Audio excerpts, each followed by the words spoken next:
Assalamualaikum warahmatullahi wabarakatuh.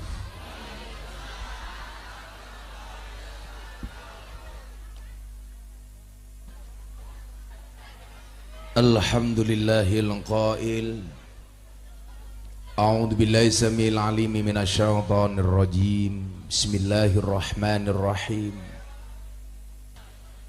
Walau syi'na la rafa'nahu biha walakinnahu akhlada ilal ardi wattaba'a hawah famasaluhu kamasalil kalbi in tahmil alaihi yalhas aw tatrukhu yalhas dzalika masalul qaumil ladzina kadzdzabu biayatina faqsusil qasasa la'allahum yatafakkarun. Al-ayah.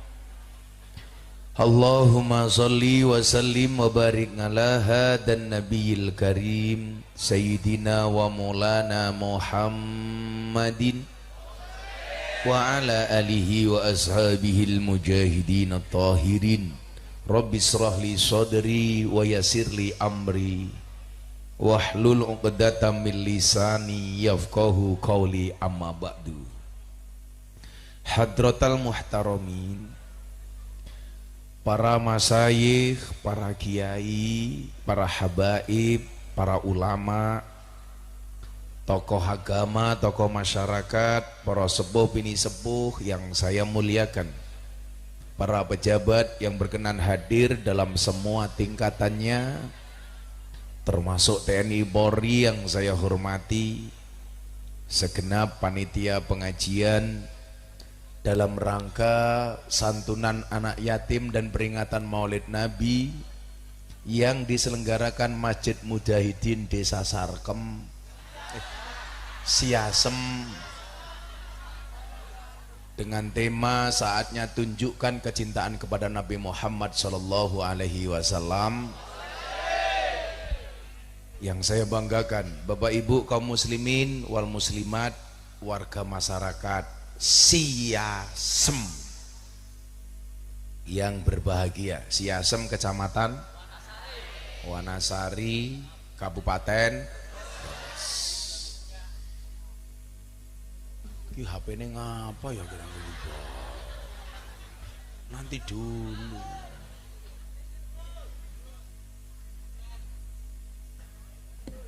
Beli kopi bakule perawan, perawane ayu bokonge lemu. Hai orang Wanasari yang cantik dan tampan, izinkan aku mengucapkan I love you.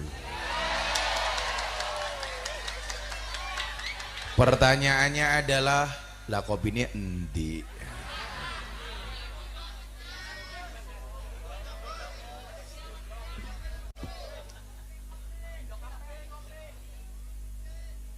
Bapak Ibu yang saya muliakan, begitu banyak tantangan, halangan, rintangan yang ditemui oleh baginda Rasul di saat awal-awal syiar Islam. Begitu banyak yang menyepelekan, begitu banyak yang membuli, mencaci, memaki terhadap apa yang menjadi syiarnya Nabi. Begitu beratnya syiarnya Nabi, ini menunjukkan bahwa Allah pengen mengajarkan kepada kita umatnya Nabi untuk belajar kepada apa yang telah dilakukan oleh Nabi, bahwa dalam perjuangan tidak ada yang mudah, bahwa dalam perjuangan harus dibalut dengan rasa susah. Sehingga apa? Ketika kemudian seseorang itu sukses, dia tidak akan pernah melupakan prosesnya. Itu pula kemudian yang ditemui oleh Nabi ketika awal-awal mensyiarkan Islam. Bagaimana sekelompok orang kafir Quraisy mendatangi Rasulullah Muhammad Sallallahu Alaihi Wasallam. Dalam riwayat yang disebutkan oleh sahabat mulia Abdullah bin Abbas radhiyallahu an, ada sekelompok orang yang datang kepada Nabi. Wahai Nabi Muhammad, kalau seandainya engkau mampu merubah gunung As-Sofa itu menjadi emas, maka kami akan beriman kepadamu. Singkat cerita, malaikat Jibril mendengar apa yang disampaikan oleh orang-orang yang menantang Kanjeng Nabi. Akhirnya malaikat Jibril mendatangi Nabi.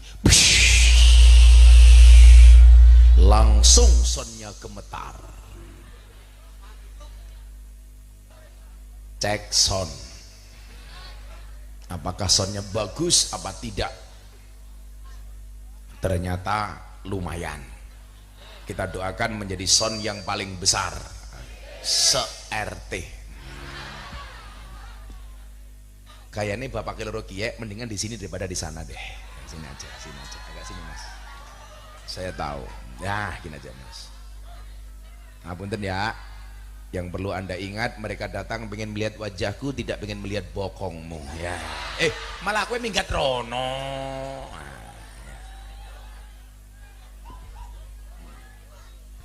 Hati-hati, the power of mak-mak. Wong wadon nggih biasanya cangkemnya amba-amba. Soalnya apa? Cangkemnya double. Yang satu di mana? Cari sendiri.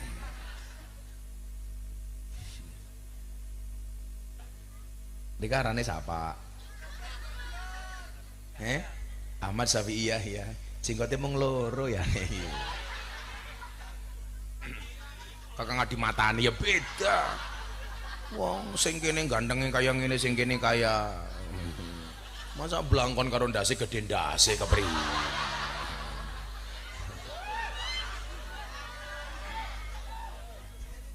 Ahmad Syafi'iyah ya. Pakai kalung.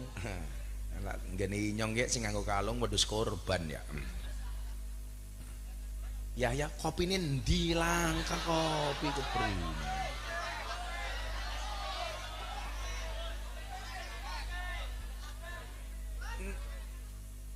Aja galak-galak. Siapa yang galak? Oh sabar. Kiai ini siapa sih?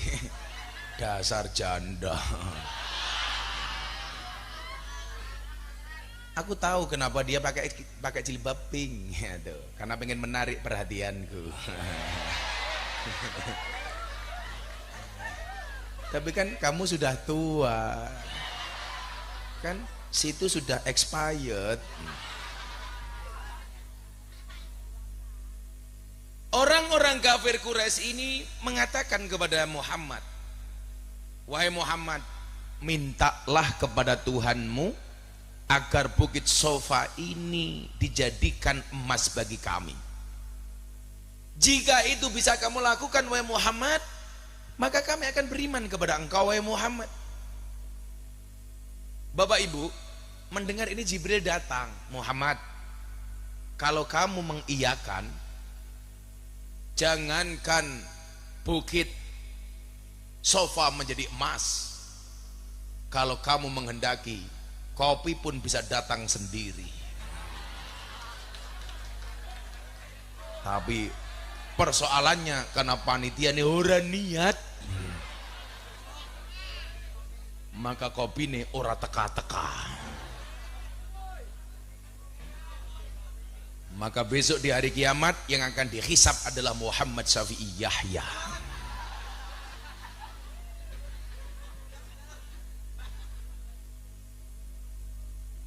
Apa kemudian yang terjadi Bapak Ibu? Nabi Jibril selaku sahabatnya Nabi, selaku gurunya Nabi, berbicara kepada Nabi, wahai Muhammad kekasihku, becang kami menang baik banget dandan.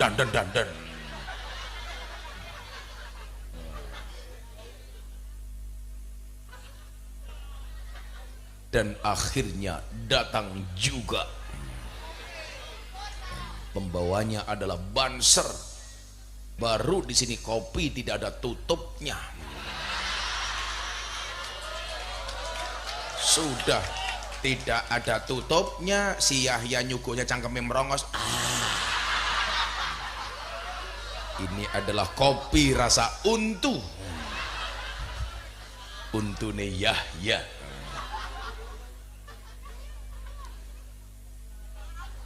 Kopi larang ya. Kopi rasa cangkem Yahya kopi.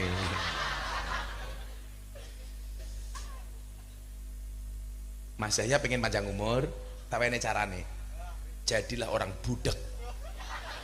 Kalau Yahya budek nggak akan mati. Kenapa? Karena nggak pernah dengar ketika dipanggil oleh Allah yang Maha Kuasa.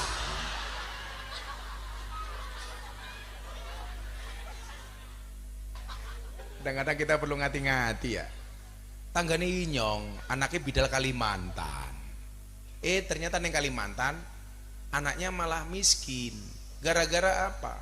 Dia pamit sama ibunya, Bu, saya mau berangkat ke Kalimantan, tolong doakan ya Bu. Ibunya bilang, iya nak, saya doakan, semoga di Kalimantan gak ada apa-apa. Tenan, anaknya miskin, mboknya salah, di Kalimantan gak ada apa-apa, ya keprimen, akhirnya miskin. Makanya si Yahya saya doakan, mudah-mudahan pulang bojonya hamil lagi, amin. Istri bojo Yahya sudah. Anaknya berapa? 2. Manukmu gede apa cilik?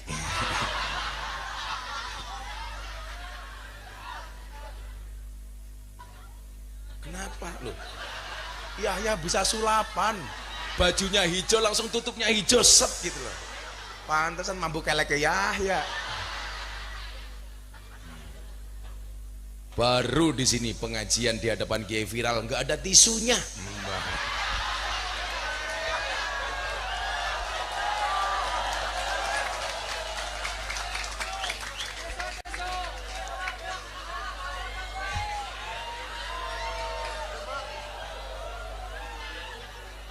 Miskin sekali. Tapi coba yuk dilihat, tutup kopi persis sama bajunya Yahya gitu loh. Kan berarti Yahya bisa sulap. Hebat sekali Yahya ini.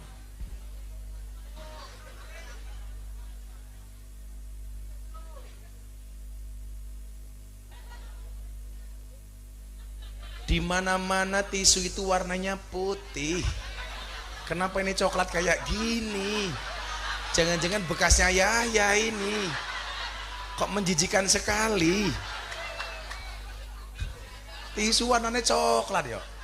Ini kalau di pondok saya ini tisu kayak untuk WC. Apakah Yahya menganggap wajah saya kayak WC?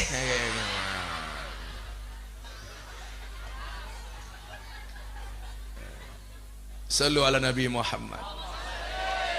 Maka malaikat Jibril ini bicara sama Muhammad. Muhammad kekasihku, jika engkau mau, akan aku jadikan bukit sofa itu menjadi emas.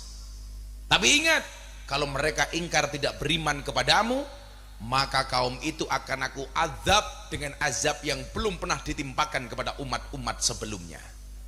Coba, kalau yang berdoa malaikat Jibril, mohon maaf, yang minta Nabi Muhammad, yang mengaminkan Jibril, kira-kira mohon maaf, doanya kira-kira dikabulkan oleh Allah apa enggak?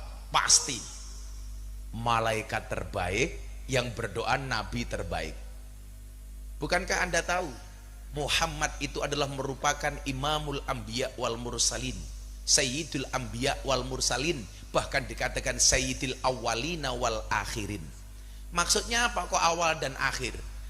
Nurnya Muhammad sudah diciptakan sebelum Nabi Adam, tetapi penciptaan sebagai nabi dilahirkan setelah Nabi Isa alaihissalam. Artinya apa? Jarang kejadian seperti Nabi Muhammad. Tapi apa jawaban Muhammad? Muhammad galau, Nabi Muhammad andilau, antara dilema dan galau. Seperti wajahnya Yahya, gegana, gelisah, galau, merana. Akhirnya apa? Melihat kegalauan Nabi Muhammad, kemudian malaikat Jibril menawarkan opsi yang kedua.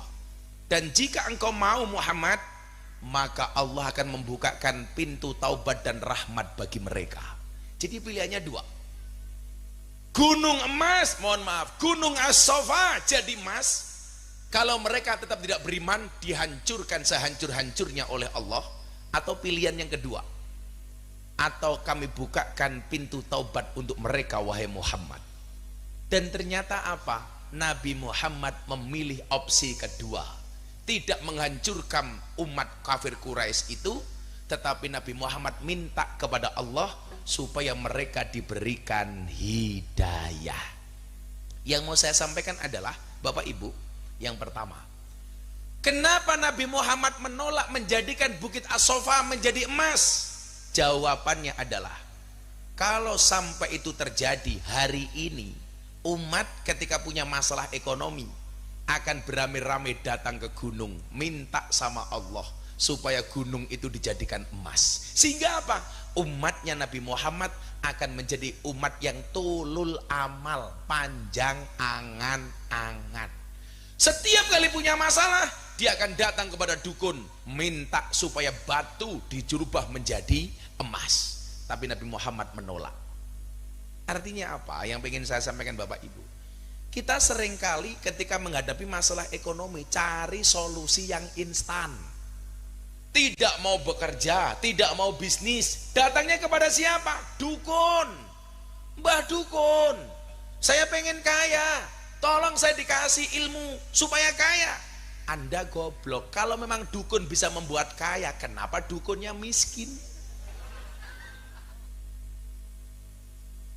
Sehingga hari ini mohon maaf, Nabi Muhammad menolak tawaran Jibril saja. Hari ini banyak orang yang punya masalah ekonomi, jual nggak laku, jualan nggak laku, yang didatangi siapa? Dukun minta penglaris. Lucunya ketika triknya dukun dibongkar, dukun ketakutan nggak laku. Pertanyaannya, bagaimana dengan penglarismu? Hari ini banyak orang merasa sudah tua, jomblo, nggak punya istri, datang ke dukun minta pelet dan pengasihan. Kalau memang peletnya itu mandi, kenapa dukun sendiri istrinya banyak yang tidak cantik, merongos-merongos? Ingat, orang nikah itu modale namung kalih. Kalih sinten? Orang kalau mau nikah itu kudu modale ono, modele melebu. Modal. Sekarang model kalah sama modal. Lah dideleng saka modele kayak kiye. Yo ora payu. Tapi mungkin modelnya si Yahya tertutup dengan modalnya. Maka kalau mau menikah harus punya modal dan model. Kalau kayak Gus Miftah kan beda. Modele ana, modale oke, beda. Tapi Yahya nggak usah iri sama Gus Miftah. Ingat Yahya, kita berdiri di atas bumi yang sama, tetapi di atas takdir yang berbeda. Kita sama-sama di atas panggung Yahya, tapi beda. Aku yang terima amplop, kamu yang ngamplopi wahai Yahya.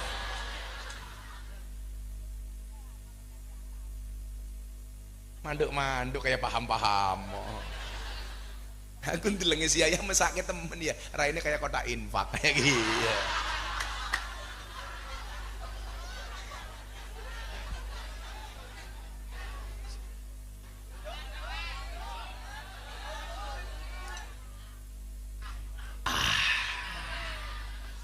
Hanya dua hal yang bisa membuat saya satu kopi, dua istri.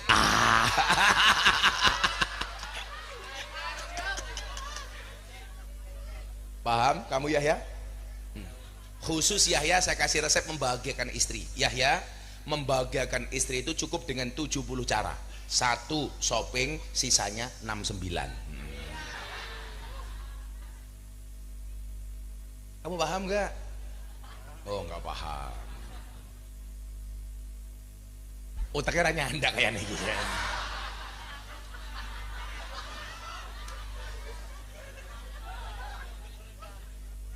Oh pura-pura ya.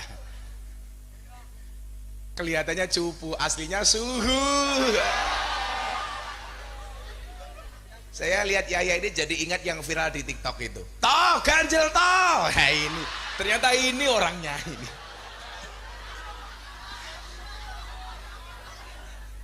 Oh ganjel toh. Nah, maka Bapak Ibu, Islam itu agama yang rasional. Walaupun tidak semua ajaran Islam bisa dirasionalisasikan. Karena kalau semuanya harus rasional, tentunya itulah yang dikehendaki oleh para ateis yang tidak percaya dengan Tuhan, bahwa segala sesuatu harus dirasionalkan. Tapi dalam banyak hal agama itu rasional. Rasionalnya ngene loh cah. Kalau Nabi Muhammad waktu itu menerima Bukit As-Sofa benar-benar jadi emas, nyuwun sewu, kita gampang berhayal nih. Ya Allah saya miskin, jadikanlah batu ini menjadi emas.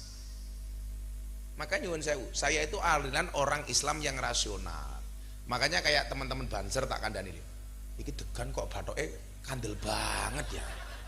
Ini degan apa kambil? Lah sampai mulai pengajian silitku konorminen awas kok. Ini saya terancam kereminen ini. Kambil yang disuguhkan oleh Yahya. Saya jadi ingat dalil la yamutu wala Yahya. Nah, ini la yamutu wala Yahya. Orang mutu tur kentekan biaya. Itulah hidup ya, Yahya. Garam tidak pernah nakal tapi selalu kena cubit, betul? Nah. Cabai tidak pernah ribut tapi dia selalu kena tumbuk. Gula hanya diam saja tapi dia selalu kena aduk. Begitulah hidup. Kadang-kadang kita tidak berbuat salah pun ada orang lain yang tidak suka dengan kita ya. Malam hari ini saya niat untuk mendolimi si Yahya. Kenapa? Karena salah satu da'awatin mustajabun, ada 3 doa yang pasti diijabah oleh Allah. Salah satunya adalah da'watul madlum, doanya orang terzolimi. Nah, kenapa Yahya saya zolimi? Supaya doanya mustajab. Ya, jadi artinya apa? Semakin Yahya bengep, semakin bagus saudara-saudara.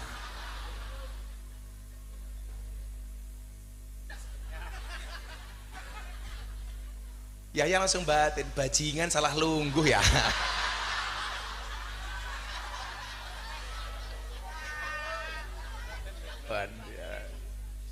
Pokoknya kalau kamu pengen mustajabah doanya Yahya, kamu saya zolimi.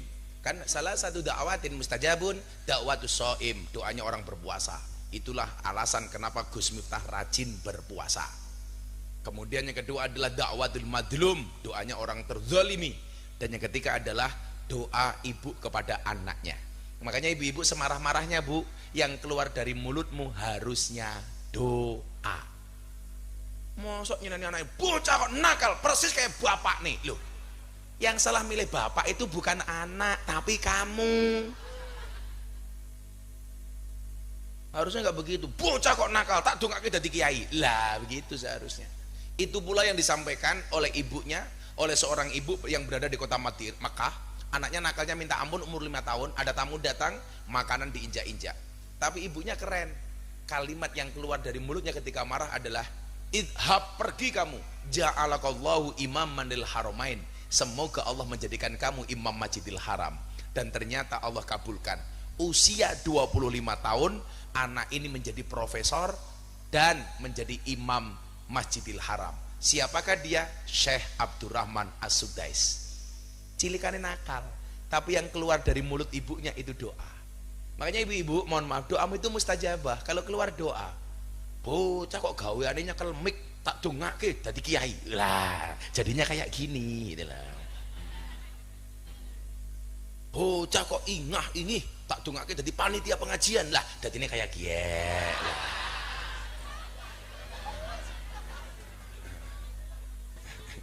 Dewek-dewek gitu loh. Pokoknya doanya keluar. Bocah kok serangane njaluk duit, tak dongake dadi polisi, dadine kayak kiye.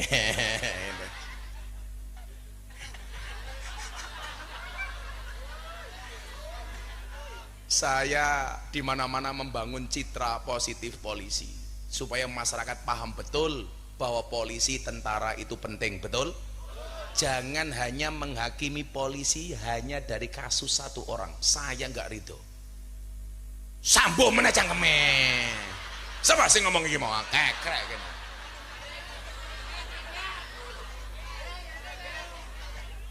Kamu jangan teriak Sambo, itu benar. Nggak boleh kayak gitu. Kan aku jadi kaget. Lagi ngomong enak-enak Sambo. Artinya, ya Sambo salah. Sekarang di pengadilan. Vonis nunggu pengadilan. Maksud saya apa? Ini Sambo belum divonis, kenapa Anda memvonis semua polisi seolah-olah seperti Sambo? Kan kasihan kayak Triyono mau ngaji. Ya Tri ya, take wangi Tri. Makanya Triyono, kamu pangkatnya nggak usah tinggi-tinggi nggak apa-apa, cuman itu nggak apa-apa, tapi selamat daripada jenderal dipecat ya.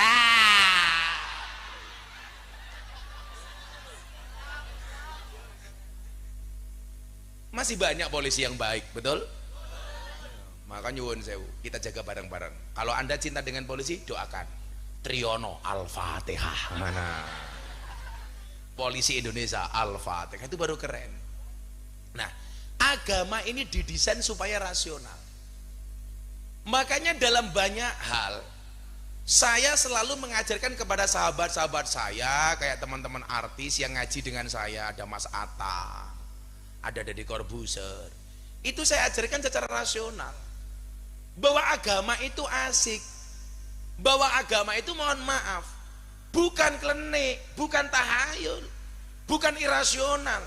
Coba kalau hari ini mohon maaf gara-gara cerita Bukit As-Sofa tadi jadi emas, mohon maaf, kejadian Kanjeng Sunan Kalijogo sama Sunan Bonang ketika mohon maaf buah daru jadi emas, itu kejadian hanya sekali.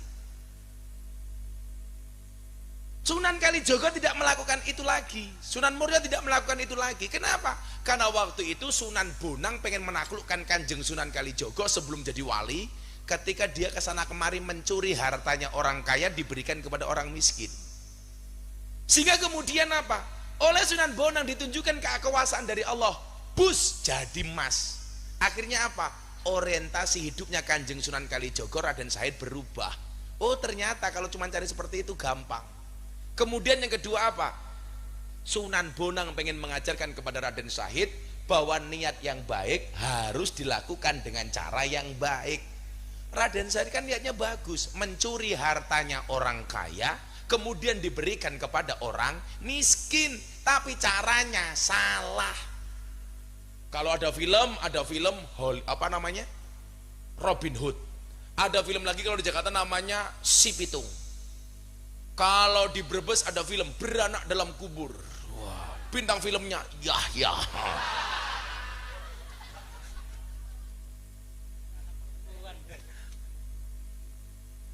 Supaya doanya mandi.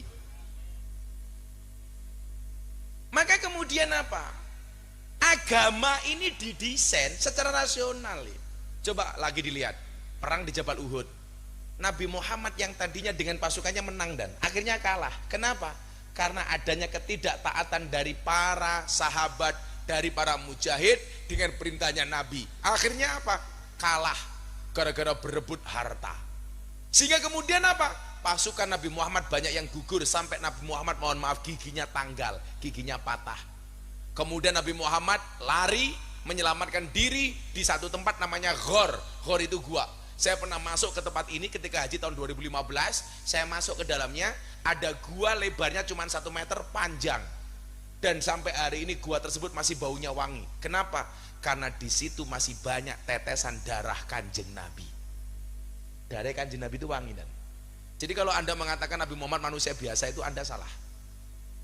Jadi Nabi Muhammad itu mohon maaf Bapak Ibu, tidak ada yang pernah melihat kotoran dan air kencingnya. Karena Nabi Muhammad itu mohon maaf, kalau kencing itu langsung ditadai sendiri kemudian dibuang sendiri.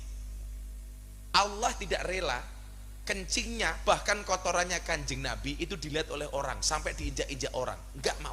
Sampai satu malam mohon maaf ada seseorang ketika Nabi Muhammad kencing kemudian beliau pergi, air kencingnya hilang. Nabi Muhammad mencari di mana air kencing saya. Ternyata diminum oleh satu sahabat istrinya. Kemudian apa yang terjadi? Allah mengatakan Allah haramkan jasadmu dari sentuhan api neraka. Jadi kalau hari ini orang yang tidak percaya dengan sahabatnya Kanjeng Nabi itu salah. Makanya kamu ahli sholawat seperti ini, kamu berdoa, ya Allah aku mencintai Nabimu, saya berdoa mudah-mudahan aku mendapatkan istri seperti Siti Aisyah. Iya, datanglah istrinya Yahya. Apa bedanya istrinya Yahya sama Siti Aisyah? Bedanya dikit-dikit aja kok. Kalau Siti Aisyah itu alisnya buntut kalau jengking, irungnya bongkok semende, untune miji timun. Sama istrinya Yahya, untune juga miji timun tapi timun suri. Gede-gede terodok kuning kayak gini ya. Yo rasa nesu ya. Kok kamu kurus banget sih ya? Kamu makannya banyak nggak Yahya? Makannya banyak. Kalau orang makannya banyak tetap kurus kayak si Yahya, ini dua kemungkinan, anugerah atau azab.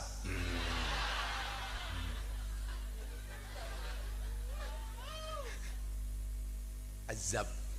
Tipis banget kayak triplek ya. Lawangnya tipisnya kayak yang ini lah, manuknya sepira kayak gini ya. Ya. Sallu ala Nabi Muhammad. Nah, maka mohon maaf Pak, akhirnya banyak orang yang tertarik masuk Islam karena banyak persoalan-persoalan yang itu bisa kita rasionalkan. Maka kanca-kanca banser ya, tugasmu gile ngawal kiai, ngawal pengajian NKRI harga mati. Banser hari ini tentunya beda dengan zaman dulu Banser Perjuangan. Dulu Banser Perjuangan harus sakti, kalau sekarang enggak deh. Niatnya ngabdi saja. Makanya dulu aneh, ada teman-teman Banser datang ke pondok saya, belum tahu saya waktu itu, Gus saya pengen kebal, mbok tolong saya didoakan. Saya bilang caranya keprimen, kalau kami sowan kiai sana Gus supaya kami kebal biasanya diuntali gotri. Saya bilang kalau nguntal gotri itu bisa membuat kamu kebal, mbok sekarang diuntal sampai leke. Saya bilang begitu. Kalau saya rasional saja, silakan kamu datang kepada kiai yang seperti itu. Kalau saya enggak, usah. Makanya saya menentang kemarin kayak praktek ilmu kebal ditampakkan di media sosial. Wasi. Apa ya gitu loh. Makanya Atta Halilintar saya tanya, Atta kamu pilih mana? Saya kasih doa. Doa apa Gus? Anti kebal apa anti miskin? Coba kalau Bapak Ibu Wanasari, pilih anti kebal apa anti miskin? Anti miskin. Sak kebal-kebale wong ana lemahe. Kalau anti miskin pasti bisa kebal, minimal kebal hukum.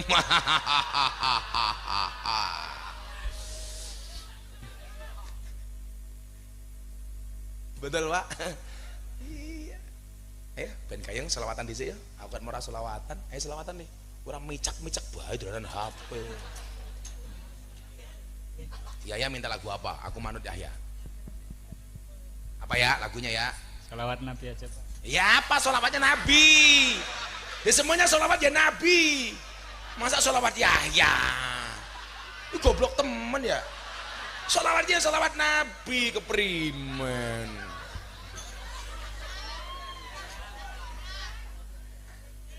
Satu lagu untuk Yahya, Stasiun Balapan. Ya. Ning stasiun balapan kota Solo sing dadi kenangan kowe koyo asuhan.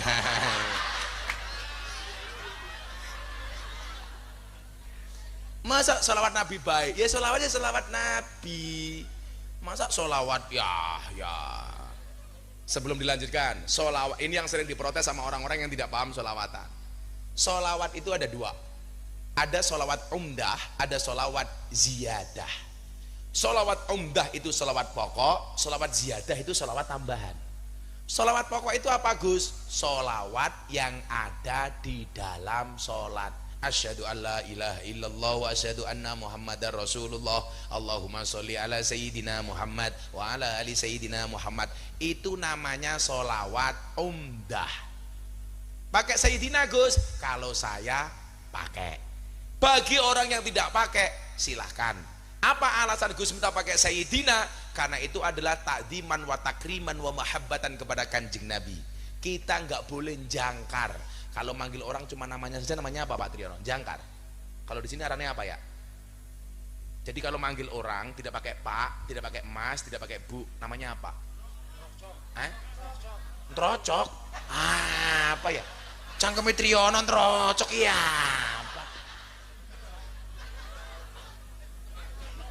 Arahnya apa Kang?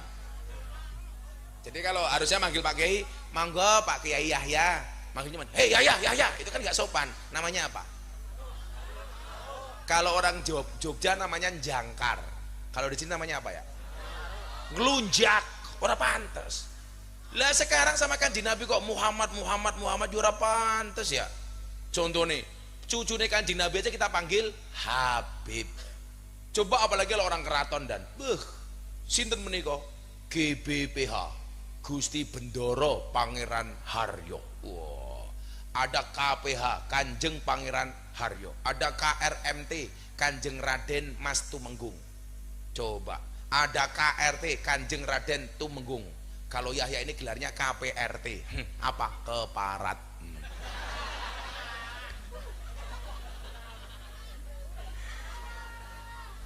Untuk menghormati abdi dalam keraton itu aja kita manggil seperti itu kok. Masa kita sama kanjeng Nabi kok jangkar? Coba kalau anda ngundang kiai, umpamanya pengajian disampaikan oleh Kiai Muhammad Yahya Asy-Syafi'i, kan orang bilang begini, acara selanjutnya akan disampaikan oleh Sohibul Fadilah wal Karomah wal Maksiyah Kiai Yahya wal Maksiyah. Masa sama kanjeng Nabi kok jangkar? Polisi saja loh pakai gelar, menghormati bintang 4 jenderal, bintang 1 brigadir jenderal, bintang 2 inspektur jenderal, bintang 3 komisaris jenderal, bintang 4 jenderal, bintang 7 puyer obat sakit kepala. Yahya.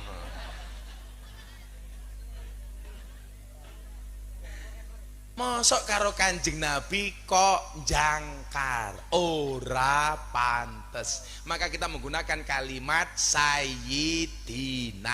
Bagi orang yang tidak menggunakan Sayyidina, yora apa-apa, wong cangkem-cangkeme dewek. Esnya masih mas? Ya silakan dijual. Ngapain liatin aku?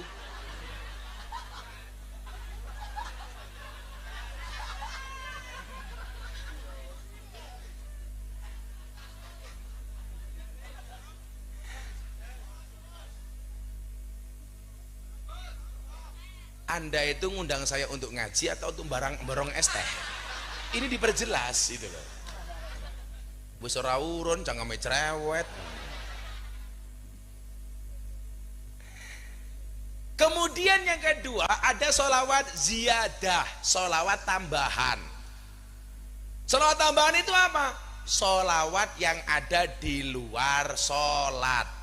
Sholawat naria, sholawat tunjina, sholawat badar, sholawat tibil kulub, sholawat albar janji, sholawat fatih. Itu semuanya namanya sholawat ziyadah dengan berbagai macam laguna. Itu ziyadah.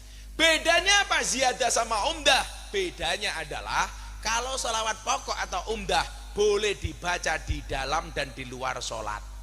Jadi anda Allahumma sholli ala Sayyidina Muhammad di dalam sholat, di luar sholat pun boleh. Kayak Pak Triyono yang kantor sambil nonton TV, Allahumma sholli ala Sayyidina Muhammad wa ala ali Sayyidina Muhammad, boleh. Kayak si Yahya sambil nonton Miyabi, Allahumma sholli ala Sayyidina. Jangan ora pantes. Kalau kamu baca sholawat ya tentunya tidak nonton Miyabi. Nah ingat kalau nonton Miyabi tolong Triyono diajak ya.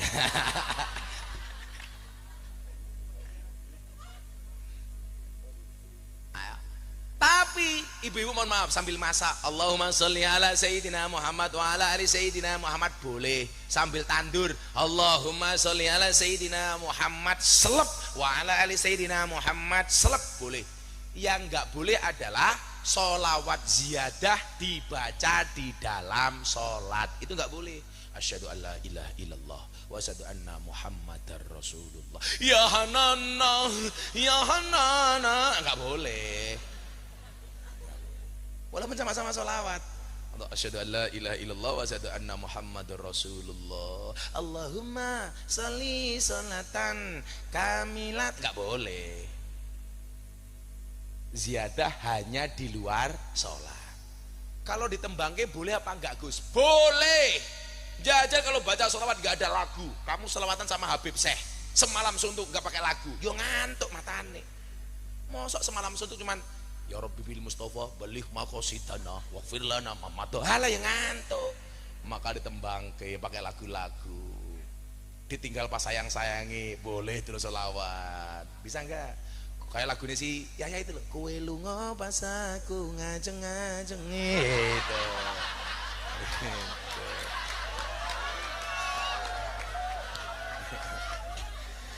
Allahumma sholli ala sayyidina Muhammadin tibil kulub wa dawaiha wa afiyatil abdan wa shifaiha wa nuril absari wa diyaiha. Malaikatnya teriak di langit, ho ah ho kowe lunga nalikane adan kae malah mapan turu sakarepmu dhewe nuruti hawa nafsumu engkau lupakan Tuhanmu mengejar dunia lupa akhiratmu ho ah ho tanpa sebab kowe lunga ninggal salat kamangka salat tanda syukur nikmat ngono salat Yahya krungu adzan malah susah Allahu Akbar apa jawabannya Yahya adzan maning boleh tapi nggak usah berlebih-lebihan malu selalu sambil joget-joget ya nggak boleh kalau hanya sekedar lagu itu sifatnya universal. Selama bukan lagu mesum mau ganti selawat ora popo. Kalau lagu mesum tunggu selawat wi ya nggak boleh. Kau yang mana yo viral gitu loh. Kayak lagu yo mutu-mutu begitu sulit lupakan silit.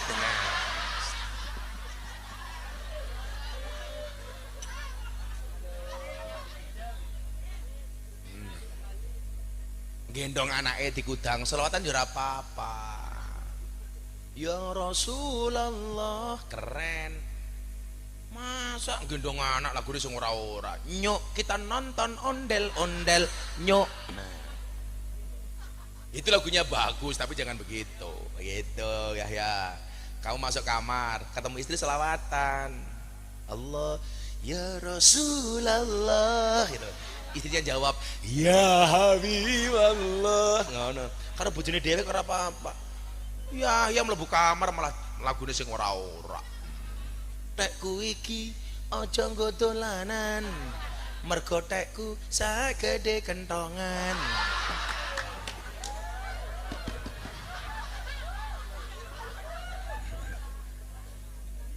Shallu ala Nabi Muhammad mau selawatan minta lagu apa?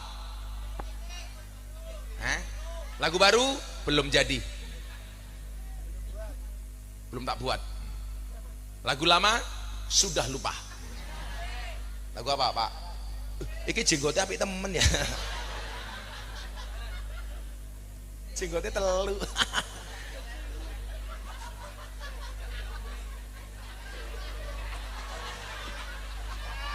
Saya begitu loh saya batin kok rambutnya inyong rontok neng kono ya bilang rupanya kayak Yahya ya Bapak Rika ya itu Bapak Rika oh om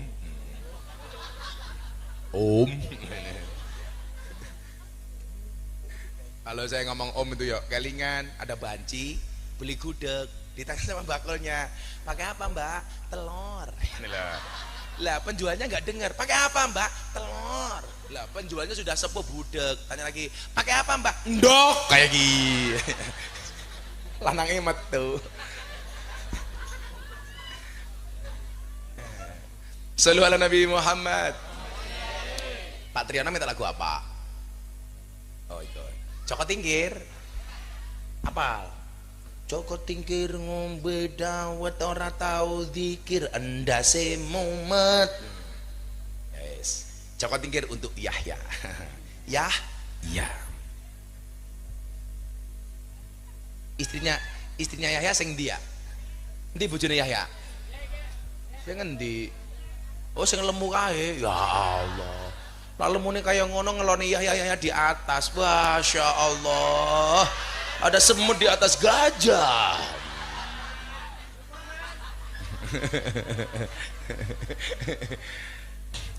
Salatullah salamullah ala toha rasulillah.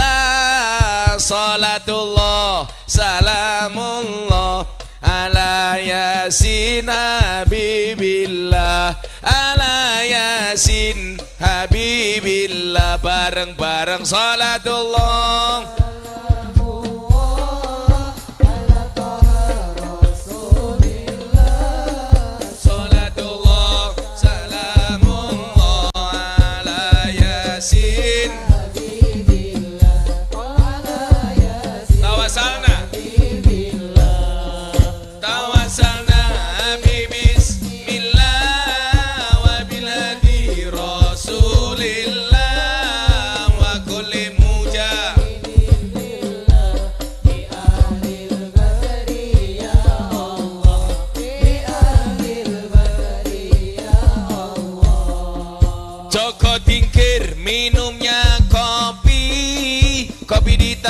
Di pinggir kali, ayo berpikir tentang negeri ini. Kalau bukan kita siapa lagi? Kalau bukan siapa lagi? Salatullah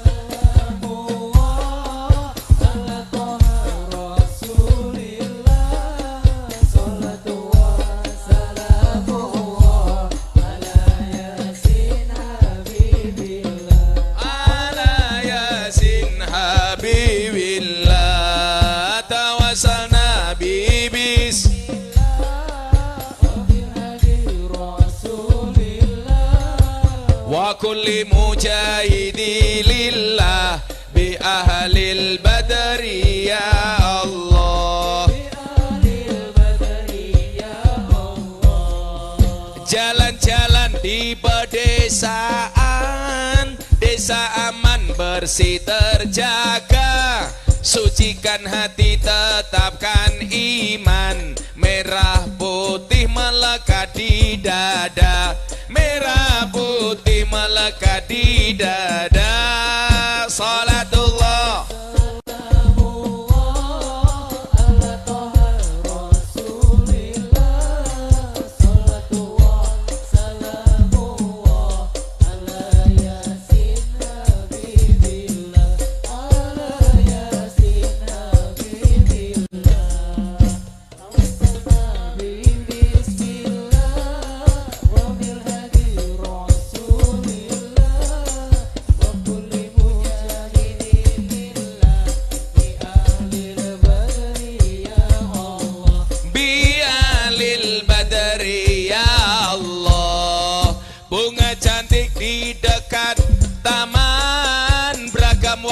memikat hati.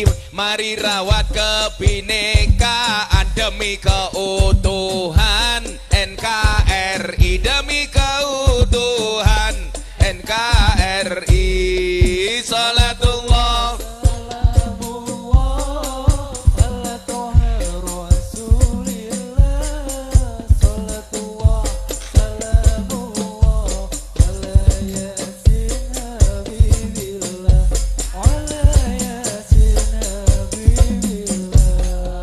Tawassalna bi bismillah wa bil hadi rasulillah wa kulli mujahidillah bi ahlil badri ya Allah. Bi ahlil badri ya Allah. Makan mangga, minumnya kopi, Indonesia luas sekali. Makan keju dicampur gula. Yuk bersatu dengan Pancasila. Yuk bersatu dengan Pancasila. Salatullah ala toha rasulillah. Salatullah salamullah ala yasin habibillah. Ala yasin habibillah. Tawassalna bi bismillah wa bil hadi rasulillah wa kulli mujahidin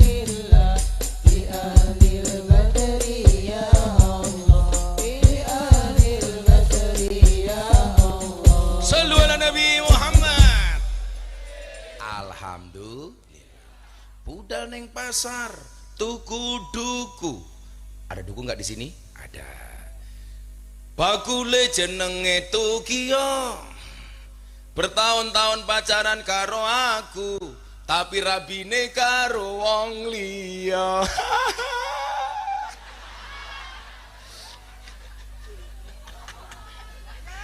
Masake temen ya. Wana sering undang Gus Miftah, Muhammad Yahya lumayan gagah, anak gajah atus ning balik, najan gagah manuke cilik.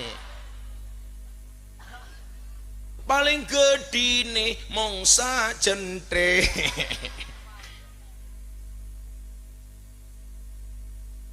Ya.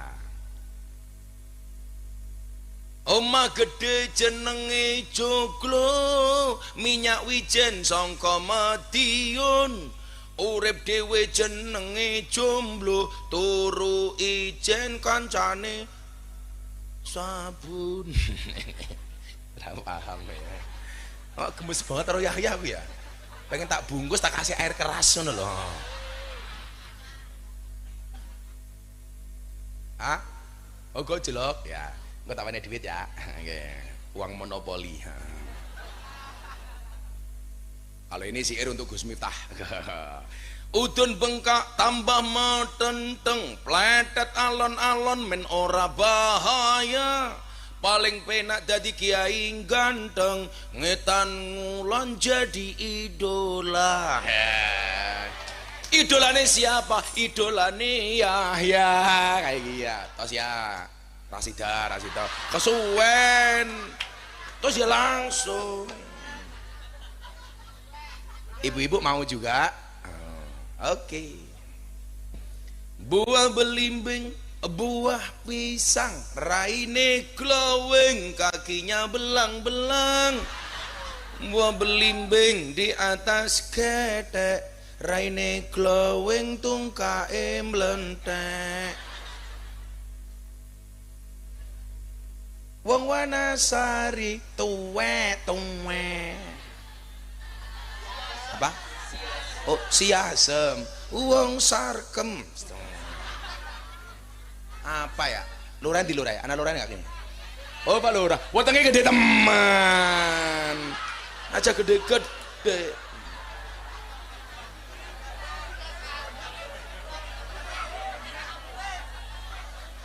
Desa Siasem ngundang Gus Miftah. Pak Lurah wetenge gede lumayan gagah. Tapi sayang senajan gagah, bojone ora nambah-nambah.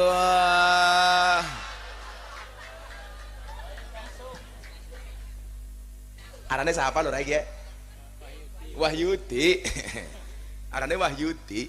Jadi sakalingan sentine inyong arane Wahyu, nembak cewek, ceweknya nolak terus. Akhirnya ceweknya saya terima. Kenapa kamu ditembak Wahyu tidak pernah kamu terima? Mohon maaf bah, saya tidak bisa menerima Wahyu. Kenapa? Nanti kalau saya terima Wahyu dikira nabi. Namanya Wahyu. Bener. Nerima Wahyu arane nabi. Anak maning, anak santri seneng ada cewek putri. Bahasanya kayak gini ya, Dek, mau nggak kamu jadi makmumku? Ceweknya jawab, sorry mas, aku udah sholat.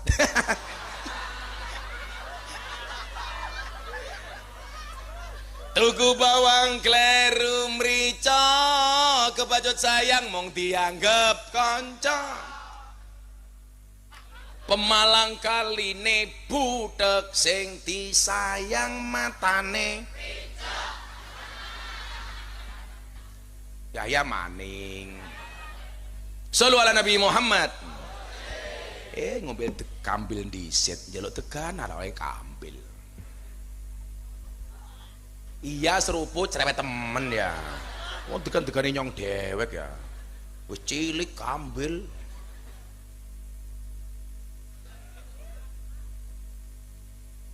Cie kamu ingin cie. Ini tak join matamu join. Masa kiai join kok cangkeme Yahya.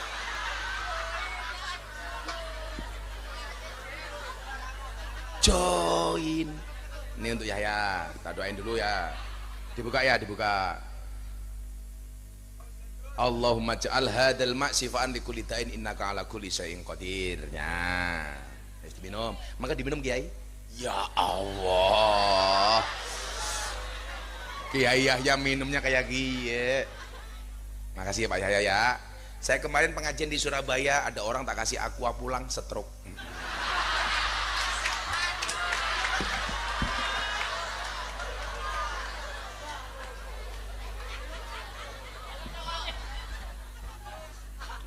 Pantungannya ya. Yahya tahu stroke itu penyakit apa? Stroke itu penyakit yang diakibatkan gara-gara senyum yang tidak seimbang. Senyum yang tidak seimbang itu adalah senyum seimbang itu ke kiri 2 cm, ke kanan 2 cm. Lah arane wong stroke ya senyumnya hanya ke kiri tok. Coba dicontohkan ya. Iya. Oh, kayak gitu. Maka Bapak Ibu, kalau kita lihat dari awal sejarahnya Kanjeng Nabi dalam berdakwah itu sangat-sangat rasional. Maka kemudian pelajaran yang kedua adalah selain rasionalitas yang mencoba dibangun oleh Kanjeng Nabi adalah bahwa Nabi Muhammad itu lebih memilih rahmat dibandingkan adab.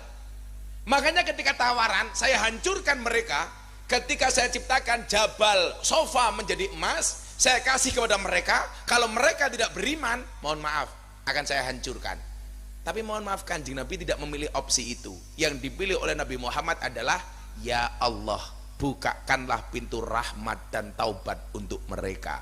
Artinya apa Pak Lurah? Dakwah itu mengajak, bukan mengejek. Dakwah itu merangkul, bukan memukul. Pertanyaannya sekarang adalah, Gus, apakah harus dakwah harus menjadi dai kayak Gus Miftah? Jawabannya tidak. Dakwah itu bukan profesi, tapi apapun profesinya harus berdakwah. Wahyudi berdakwahnya sebagai lurah. Bagaimana caranya? Jadi lurah yang adil dan amanah. Ada BLT, bagi rata. Jangan sampai dicurigai oleh rakyatnya umpamanya. Kan begitu muncul BLT, sing paling pusing ndase Wahyudi. Dicurigai baik karo rakyat. Paling sing dibagi mung dulure dewek kayak gitu. Ada yang curiga seperti itu? Ada. Nggak boleh. Walaupun kecurigaanmu benar.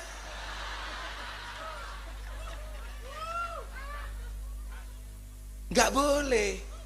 Jadi lurah itu berat. Gajinya nggak banyak. Sudah badannya juga berat.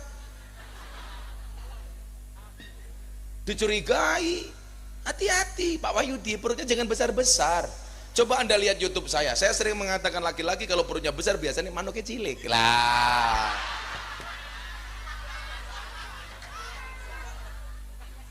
Kalau Yahya beda, perutnya cilik ya manuknya tetap cilik ya. Jadi dakwah itu bukan profesi Bapak Ibu. Bahkan sampai minimalnya dakwah dikatakan apa? Balihu anni walau ayah. Sampaikanlah dariku walaupun cuma 1 ayat. Ini yang datang semuanya bisa menjadi agen of dakwah. Begitu Anda pulang nanti sampaikan, oh kata Gus Miftah tadi itu sholawat ada 2, umdah dan ziyadah. Ada sholawat pokok, ada sholawat tambahan. Anda sampaikan kepada keluargamu, itu juga dakwah. Pak Lurah, amanah. Amanah itu adalah akhlaknya Nabi. Sidik, amanah, tablek, fatonah. Maka saya jadi lurah harus punya branding sidik, jujur. Jadi lurah harus jujur. Ada dana desa, sampaikan kepada masyarakat. Ingat Pak Lurah Wahyudi, di mana-mana ada kepala desa ditangkap polisi gara-gara nguntal dana desa. Kita doakan mudah-mudahan Wahyudi tidak nguntal dana desa.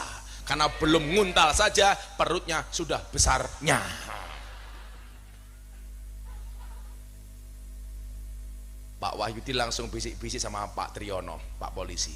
Kayaknya salah ngundang kiai.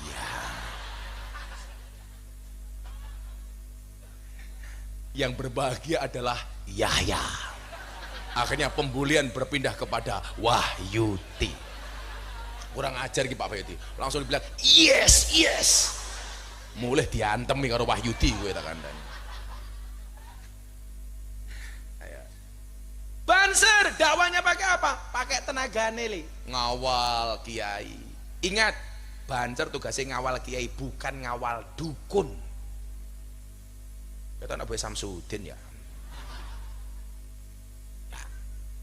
Bahkan mohon maaf, dakwah sekalipun bisa dilakukan oleh ibu rumah tangga. Dengan cara apa? Memberikan contoh dan uswah yang terbaik untuk anak-anaknya. Coba dicontoh Ummu Mutia, perempuan yang pertama kali dikatakan oleh baginda Nabi masuk surga. Siti Fatimah kemudian cemburu. Ini siapa Ummu Mutia? Dicari oleh Siti Fatimah. Di tengah padang pasir ada rumah kecil, ternyata merupakan rumahnya Ummu Mutia. Ketika itu Siti Fatimah penasaran, dia datang kepada Ummu Mutia dengan mengetuk pintunya. Assalamualaikum, man fil bab, siapa di pintu? Ana Fatimah binti Rasulullah, saya Fatimah binti Rasulullah, anaknya Nabi Muhammad. Ditanya sama Ummu Mutia, Mbak Fatimah, jenengan ngersake napa? Saya mau silaturahmi. Apa jawaban Ummu Mutia? Mohon maaf Siti Fatimah, hari ini saya tidak mendapatkan izin dari suami untuk menerima tamu. Silahkan kamu datang keesokan harinya, saya akan minta izin terlebih dahulu kepada suamiku. Besoknya Fatimah datang mengajak anaknya si Hasan. Assalamualaikum, waalaikumsalam. Man fil bab, aku Fatimah karo anakku si Hasan. Apa jawaban Ummu Mutia? Sorry Fatimah, kalau kamu masuk, masuk sendiri. Kenapa? Hari ini saya hanya minta izin menerima tamu hanya untuk Fatimah, tidak untuk si Hasan. Masya Allah, perempuan kok sesolehah ini. Keesokan harinya Fatimah kembali datang mengajak anaknya si Hasan dan Husain. Man fil bab, aku Fatimah anaknya Rasulullah bersama kedua anakku Hasan dan Husain. Apa jawaban Ummu Mutia? Sorry Fatimah, suamiku hanya mengizinkan kamu dan anakmu Hasan, tidak untuk si Husain. Sampai keesokan harinya kemudian komplit, baru silakan masuk. Suamiku sudah mengizinkan Hasan dan Husain beserta engkau Fatimah untuk masuk ke dalam rumahku. Dilihat dakwahnya Ummu Mutia itu apa, kok sampai masuk surga pertama kali. Sampai siang dilihat sholatnya ya biasa, kelasnya modelnya kayak si Yahya, mat kolamcing, komat teko salam pelencing, komat mangkat rampung sholat tangannya diangkat, dungane singkat, kata Yahya, ya Allah kau tahu yang ku mau, amin. Kalau lurah Wahyudi beda maning, Allahumma lantas jalan, amin. Sehingga apa? Sampai siang hari Ummu Mutia masak. Ingat, perempuan itu kewajibannya masak. Saya mau tanya sama si Yahya, kamu pilih istri yang mana? Istri yang pintar masak apa pintar pijet? Iya, mudah. Tolong dijawab, kamu pilih istri yang pintar masak apa pintar mijet? Duanya. Kon milih goblok. Dua-duanya. Milih istri yang pintar masak. Kalau seandainya suruh milih, seandainya ya, ini budek apa ora toh? Oh, no. Milih pinter masak apa pinter mijet? Pinter masak. Ya, berarti Yahya berpotensi nakal.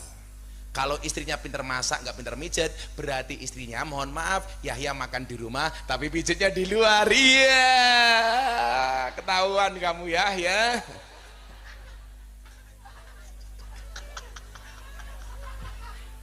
Kowe pijetin nang endi? Nang salon aja. Wahyudi diajak ya. Suruh ngawasi.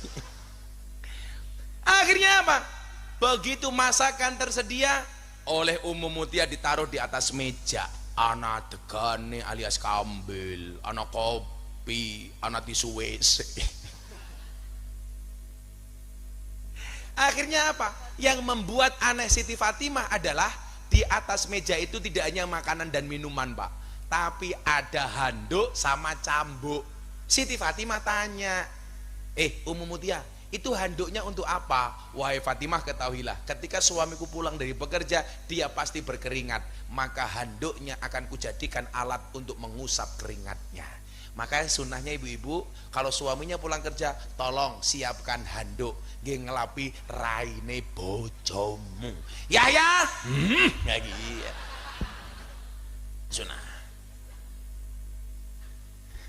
Tapi ya handuk yang bersih, yang kering.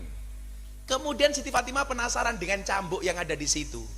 Lah, itu cambuknya untuk apa? Wahai Ummu Mutia, ketahuilah wahai Siti Fatimah, kalau sampai suamiku tidak rela dengan makanan yang kuhidangkan kepadanya, dia tidak suka dengan makanan yang aku berikan kepadanya, aku relakan cambuk itu untuk dijadikan suamiku mencambuk punggungku. Kok ada perempuan sesolehah itu? Makanya lumrah kalau Nabi Muhammad mengatakan Ummu Mutia masuk surga pertama kali saking solehahnya. Aku rela punggungku dicambuk oleh suamiku manakala suamiku tidak ridho dengan makanan aku berikan kepadanya. Tapi mohon maaf, tolong dalil ini dipahami ibu, jangan dijadikan dalil oleh bapak. Lah dijadikan dalil oleh bapak bahaya, ya mulai kene tak pecut boyokmu. Nggak boleh. Ini adalah bentuk tawaduknya istri, bukan semenang-menang dari suami. Akhirnya kekerasan dalam rumah tangga dilapor ke TV, dicabut, wah ngeprank. Apa salahnya Lesti nyabut laporan? Gak ada yang salah dengan Lesti. Toh suami-suaminya sendiri tetap kembali kepada suaminya.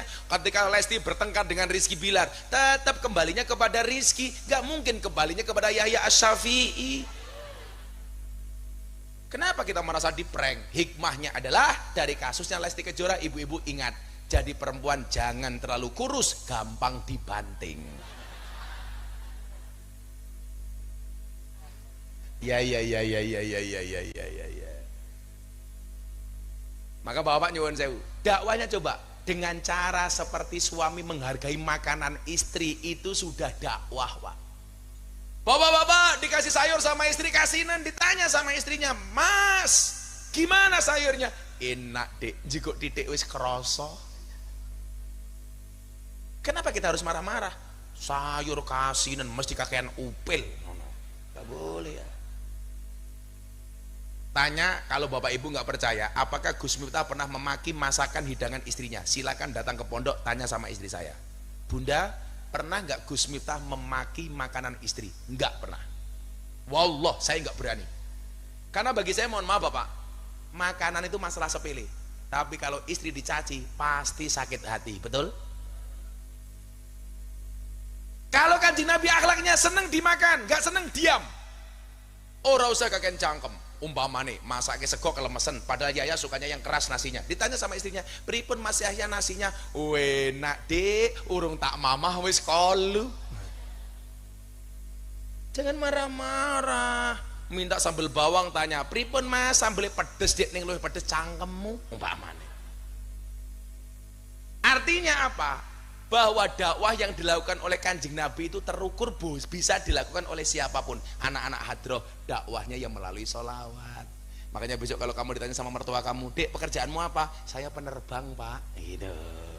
"Pesawat apa?" "Hadroh Airline." Kayak gitu. Orang kudu di polisi kayak trio, orang kudu anak hadroh ya keren. Ya Allah, saking semangatnya Yahya, subhanallah, bajunya belum dilepas ini loh, ukuran XL. Ya Allah, baju baru.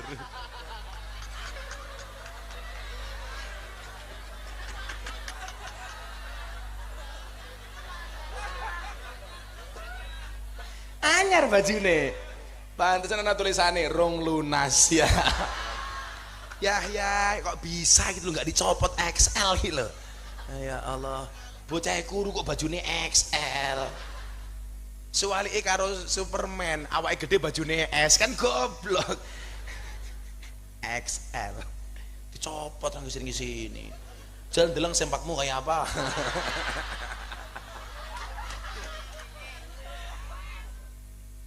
Maka Bapak Ibu, ketika saya mendengar pembaca sejarah ini, pilihannya cuma dua, adab atau rahmat, maka kemudian saya berusaha menampilkan dakwah itu dengan cara yang menyenangkan, sehingga mohon maaf banyak orang yang tertarik dengan Islam.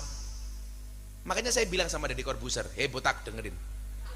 Dia bilang, "Ya bro," dia bilang, "kamu tahu nggak apa bro, orang non Islam itu tidak pernah membaca kitabmu, orang non Islam tidak pernah membaca Quranmu, tidak pernah membaca hadismu, tetapi orang non Islam membaca akhlak dan perbuatan." Artinya apa? Kalau kamu ingin menampilkan Islam, tampilkanlah Islam dengan akhlakmu yang baik. Tampilkanlah Islam dengan penampilan yang ramah dan menyenangkan, jangan menakutkan. Makanya kita beragama itu harus asik Pak Wahyudi. Jangan nakut-nakuti. Pak polisi yang ramah. Ingat slogannya masuk kantor polisi, siap melayani dan mengayomi. Ingat, mengayomi bukan menggayemi. Makanya kalau bisa, saya tuh dulu punya usul masuk kantor polisi yang di depan penerimaan SPKT, kalau bisa cewek polisi-polisi wanita yang cantik-cantik. Masuk kantor polisi orang betah kayak masuk bank. Begitu masuk kantor polisi si Yahya, ada yang bisa dibantu Mas Yahya, langsung Yahya betah di kantor polisi, di terali besi.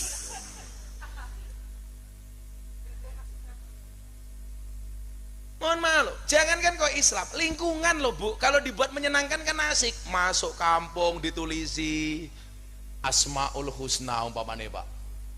Masa masuk kampung suasana sudah menakutkan, dibuat polisi tidur, atasnya ditulisi awas ngebut benjut. Ya Allah, menakutkan. Ditulisi di pojokan jalan, yang kencing di sini berarti anjing. Ya Allah, yang kencing Yahya. Oh iki asune. Ngapain juga? Saya itu nggak sepakat ya Pak Takmir ya, nyuwun sewu, masjid masuk ditulisi awas hati-hati banyak maling. Kalau memang banyak maling, yo piye carane orang kampung mengamankan masjid? Masa masuk masjid sudah takut, begitu sholat kelingan, waduh awas maling, jangan-jangan sandalnya hilang. Tapi alhamdulillah sekarang di masjid ini sudah tidak ada sandal hilang. Kenapa? Malingnya sudah tobat.